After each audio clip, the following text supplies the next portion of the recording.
Olá, navegante das palavras! Chegamos à nossa última rota.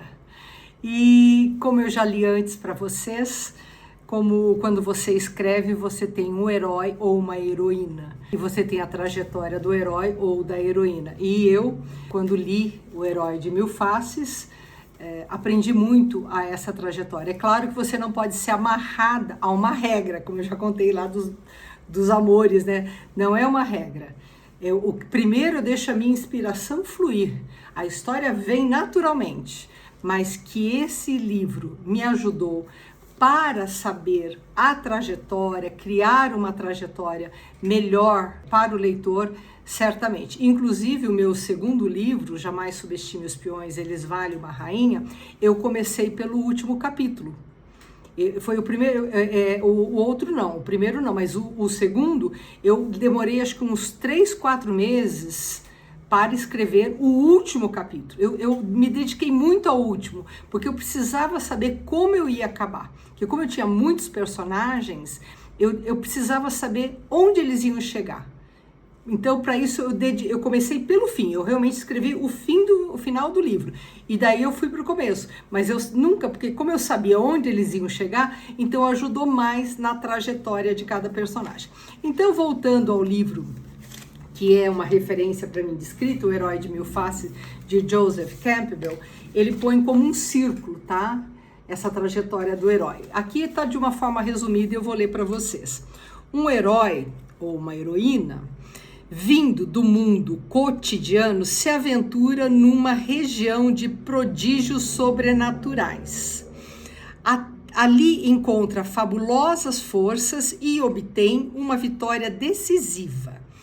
O herói ou a heroína retorna de sua misteriosa aventura com o poder de trazer benefícios aos seus semelhantes. E é isso. É a trajetória. Aí, como eu já falei para vocês, essa jornada do escritor, do Christopher Vogler, que é roteirista de Hollywood, sempre usaram muito, porque isso daqui não é eterno, é uma obra eterna. Já aqui, a trajetória do herói ou da heroína, ele criou uma jornada, né? Aqui está a jornada, olha. Nessa jornada, você tem o mundo comum, né? Aí tem um chamado à aventura. Você tem a recusa do chamado, você tem o encontro com o mentor ou a mentora, você tem a travessia do primeiro limiar, depois testes, aliados e inimigos.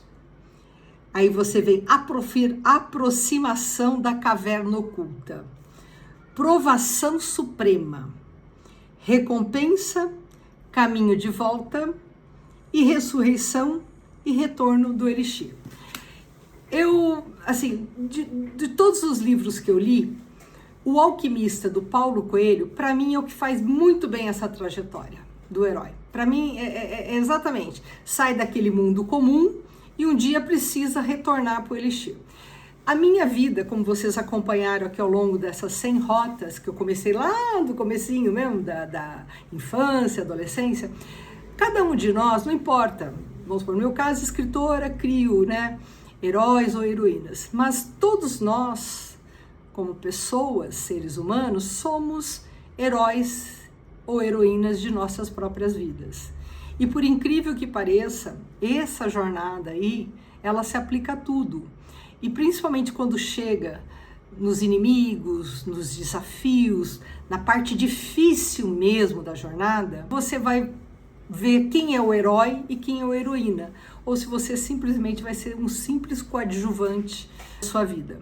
Então eu vejo, para mim, eu me considero uma heroína da minha vida. Inclusive, eu trouxe aqui para vocês também, aliás, eu quero dizer o seguinte, eu li muito, como vocês viram, li muitos livros aqui para vocês que são importantes para minha carreira de escritora, mas eu não posso dizer jamais que uma gramática, eu gosto muito, essa ainda é do Pasquale, é uma gramática ainda que é da antiga ortografia, mas para mim isso não muda muita coisa, porque eu leio gramática, essa que eu li, como uma literatura também.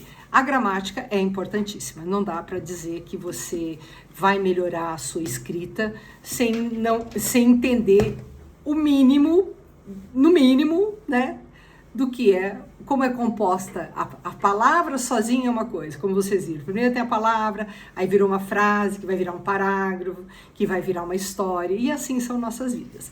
Aqui eu trouxe um livro que eu amo muito, que é o Livre-Arbítrio de Santo Agostinho. Vou ler algumas passagens para vocês também. Aqui ele fala assim: sem dúvida, não existe verdadeira liberdade a não ser entre pessoas felizes. E é verdade.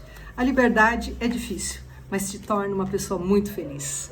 Aqui ele fala assim: a razão leva-nos a reprovar o mal e a praticar o bem, como uma dívida para com Deus, que é o que as feministas falaram, que a mulher tem o direito de pensar. E aqui ele não exclui. Deus não falou, ó, só homem tem direito à razão. E ele não exclui aqui. Outra parte. Não te recrimines pelo fato de ignorares contra a tua própria vontade, mas de negligenciares procurar saber o que ignoras. Ou seja, a busca pelo conhecimento é um livre-arbítrio nosso. A gente pode permanecer na ignorância, mas não é essa a razão para estarmos nesse mundo. Estamos nesse mundo para evoluirmos, como ser humano, como profissionais, como tudo. Então, eu gosto muito dessa passagem por isso, porque Santo Agostinho diz: não estamos aqui, quer dizer, você pode negligenciar, mas daí você não vai poder reclamar. Tem uma outra parte aqui, que eu vou ver para vocês. Deixa eu ver aqui. É tanta anotação minha. Ele fala assim: pois nada poderia ele ter feito com insensatez sem ser antes um estulto. Então, assim, você tem que ter a sensatez de saber que você precisa buscar conhecimento. E a razão, realmente, ela te liberta de muita coisa. Por isso que as feministas lutaram tanto para que as mulheres pudessem ter acesso à educação e pensar. E para encerrar as rotas, eu vou fazer o ciclo que eu acabei de ler para vocês da heroína. No caso, eu sou heroína da minha própria vida até este momento. Eu saí do mundo comum, que era uma cidade pequena, Manduri, onde eu era totalmente ignorante de muitas coisas da vida. Eu ignorava, né, o mundo urbano, eu ignorava de uma certa forma a diferença astronômica de classes sociais, eu ignorava o mundo sofisticado. Eu, naquele meu mundo de Manduri, que a cidade era rodeada por eucaliptos, devia ter uns 4.000 habitantes na minha época, então eu saí de um mundo do campo, caí para a cidade. Agora, o que eu posso garantir que nessa trajetória toda, apesar de ignorar muitas coisas, eu nunca ignorei a importância de seguir por caminhos honestos e ser verdadeira.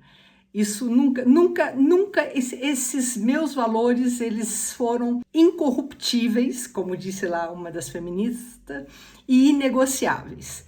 E aí eu percorri o mundo corporativo, o mundo dos engravatados, né? Vi muita coisa do mundo corporativo, tanto que minhas obras refletem, e aí eu enfrentei os inimigos, aliados, tudo aquilo que vocês viram ali que eu li, que é a trajetória, a jornada da heroína, né?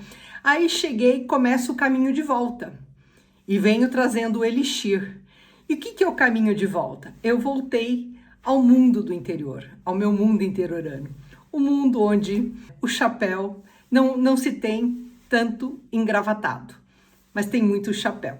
E com isso eu vim recheada de conhecimento. E agora é hora de passar o conhecimento para os meus semelhantes. E é isso. Eu me sinto muito feliz de poder ter feito essas rotas, onde eu transfiro conhecimento.